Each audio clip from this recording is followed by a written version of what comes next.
चौथा गुरुवार असल्यामुळे मी लक्ष्मीचं उद्यापन करत आहे. मार्गशीर्ष महिन्यातला चौथा गुरुवार असल्यामुळे मी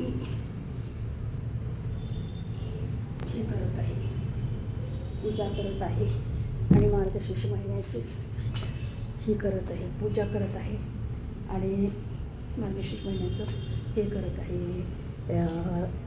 गुरुवारचं उद्यापन करत आहे. आणि आरती म्हणून दाखवते तुम्हाला.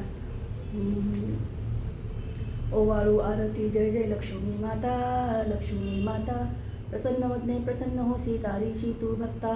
पूर्वजन्माची व्रत पुण्याई वैभव राणीला गर्भधनाचा, तिला विसरली लक्ष्मी मातेला अपमानाने शाप दिला, मग आली दारिद्रता.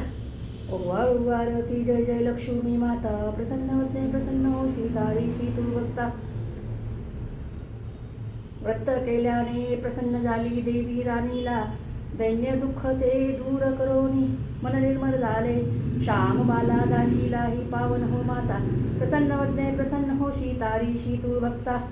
गुरुवारी हे व्रत जय करीती, नेम धर्म धरुनी मनोकामना पूर्ण करीती. अघटित हो करणी केळ कर गुरुजी रमला गुण गाता, प्रसन्न वदने प्रसन्न होशी तारीशी तू भक्ता.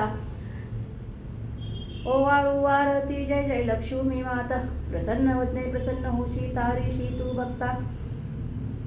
एखाद्या स्त्रीने जर मार्गशीर्ष महिन्यामध्ये जे गुरुवार येतात ते गुरुवार जर 4 उपवास पकडून सकाळी गुरुवारच्या वेळेस आंघोळ वगैरे करून घरं वगैरे झाडून आणि स्वच्छ रांगोळी वगैरे काढून पूजा वगैरे मांडून आणि जर 4 गुरुवार वगैरे केले आणि जर अमावस्यापर्यंत 5 गुरुवार येत असले तर 5 करायच्या आणि 5व्या गुरुवारी उद्यापन करायचं.